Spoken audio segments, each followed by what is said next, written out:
అందరికీ నమస్కారం. నేను యాక్టర్ సుమన్ అండి. సో ఈరోజు ఏంటంటే మొత్తం దేశాన్ని అసలు షేక్ చేసే మ్యాటర్ ఏంటంటే మీ అందరికీ తెలుసు. మొన్న కలకత్తాలో జరిగిన ఒక ఘోరమైన రేప్ మర్డర్ కేసు అండి. సో నేను ఎప్పటి నుంచో నేను చెప్తున్నానండి, మన భారతదేశం అంటే 75 ఇయర్స్ అయినప్పుడే నేను చెప్పాను చట్టం మారాలి, శిక్ష చాలా తక్కువగా ఉంది, ముఖ్యంగా మహిళల విషయంలో రేప్ కానీ మొలెస్టేషన్ కానీ ఇలాంటి వాటిలో చాలా సాఫ్ట్గా ఉంది. చేసే అతను మళ్ళీ అదే క్రైమ్ని ఒక బెయిల్కి ఒక అమౌంట్ కట్టేసి చేస్తున్నాడు అని చెప్పి నేను చాలాసార్లు చెప్తున్నాను. ఇది ఫస్ట్ టైం కాదండి. నా ఇంటర్వ్యూస్ అన్నింటిలో మహిళ రక్షణ కోసం ఎవరు ఉన్నారు, సో మహిళలే వాళ్ళు సొంతంగా వాళ్ళు సెల్ఫ్ డిఫెన్స్ నేర్చుకోవాలని చెప్పేసి నేను చాలా మార్షల్ ఆర్ట్ స్కూల్స్కి నేను ఫ్రీగా, అంటే పేద పిల్లలు ఎవరైతే ఉన్నారో వాళ్ళందరికీ నేను మార్షల్ ఆర్ట్ నేర్పించమని నేను చాలామందికి చెప్పాను, జరుగుతుంది. సరే, ఓకే అండి. ఈరోజు ఈ విషయం ఏదైతే ఉందో ఇది చాలా, అంటే ఒక సైడ్లో దుఃఖమైన మ్యాటర్, చాలా సీరియస్ అయిన మ్యాటర్. అది ఎలా జరిగింది, ఎవరు చేశారు, ఇవన్నీ ప్రాసెస్లో తెలుస్తుంది. బట్ చాలా ముఖ్యమైన విషయం ఏంటంటే దీనికి అసలు కొందరు సపోర్ట్ చేయడం, అంటే what I mean to say, దీన్ని ఎట్లా అయినా దీన్ని నొక్కాలని, ఇది బయటకు రాకూడదని చేస్తున్నాం. సో దీనికి తప్పకుండా ఏంటంటే ప్రొటెస్ట్ కావాలి. సో డాక్టర్ ప్రొఫెషన్కి వచ్చేటప్పుడు నేను చాలా, అంటే ముఖ్యంగా నేను మీటింగ్స్లో మాట్లాడేది, మన దేశాన్ని కాపాడుతున్న సైనికులు, ఎయిర్ ఫోర్స్, నేవీ, వాళ్ళందరూ ఉండబట్టే ఈరోజు మనం ఈ దేశంలో ఉన్నాం. మనకు తెలియకుండా మన హ్యాపీగా ఎంటర్టైన్మెంట్, జోకులు, పబ్బు, క్లబ్బు అన్నీ చేస్తున్నాం. కానీ వాళ్ళు బార్డర్లో ఉండి వాళ్ళ పిల్లల్ని, వాళ్ళ ఫ్యామిలీని వదిలేసి మన కోసం వాళ్ళు చేస్తున్నారు. ఇది ఎవరు పెద్దగా సీరియస్గా తీసుకోవట్లేదు. అయినప్పటికీ చాలా చిన్న శాలరీకి వాళ్ళకి ఏదైనా జరిగినా కూడా చిన్న కాంపెన్సేషన్తో వాళ్ళు ఉన్నారు. వాళ్ళకి హ్యాట్స్ ఆఫ్. దాని తర్వాత నెక్స్ట్ ప్రొఫెషన్ వచ్చేది పోలీస్. అంటే ఇంటర్నల్గా వాళ్ళ బార్డర్ అయితే ఇంటర్నల్గా ఏ గొడవ జరిగినా, ఏ రైట్ జరిగినా, ఏ క్రైమ్ జరిగినా, ఏ రౌడీ షూటర్, గూండా, టెర్రరిస్ట్ వచ్చినా ముందు వచ్చేది వాళ్ళే. సో వాళ్ళకు కూడా ఏంటంటే ఇదే మాదిరిగా వాళ్ళ ఫ్యామిలీస్ని వాళ్ళు ఎక్కడో పెడేసి వాళ్ళ డ్యూటీ మీద డే అండ్ నైట్ చేసుకొని మహిళా పోలీసు కూడా ఉంటున్నారు. అదేవిధంగా నెక్స్ట్ నేను చెప్పేది డాక్టర్లు, నర్సులు అండి. వీళ్ళ గురించి నేను ఎప్పటి నుంచో నేను చెప్తూ ఉంటే దీని గురించి ఎవరు పెద్దగా సీరియస్గా తీసుకోలేదు.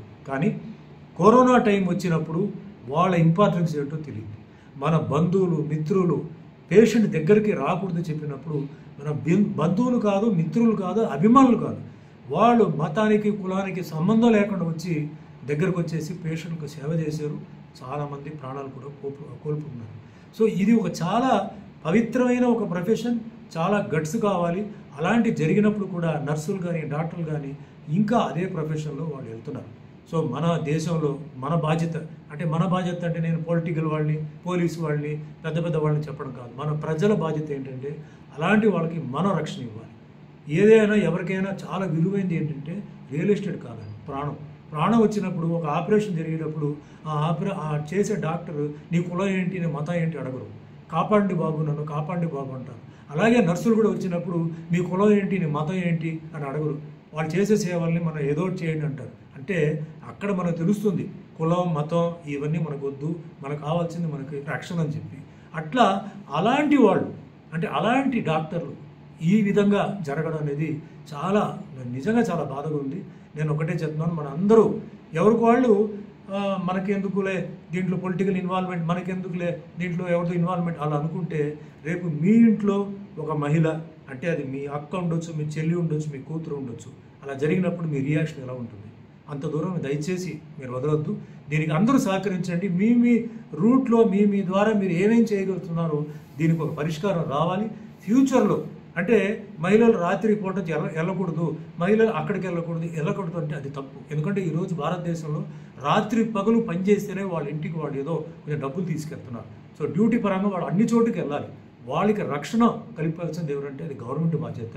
వాళ్ళు చూసుకోవాల్సింది ఆ డిపార్ట్మెంట్కి సంబంధించిన బాధ్యత. అదే మాదిరిగా జడ్జిమెంట్ ఇక మీద చాలా స్ట్రాంగ్గా ఉండాలి.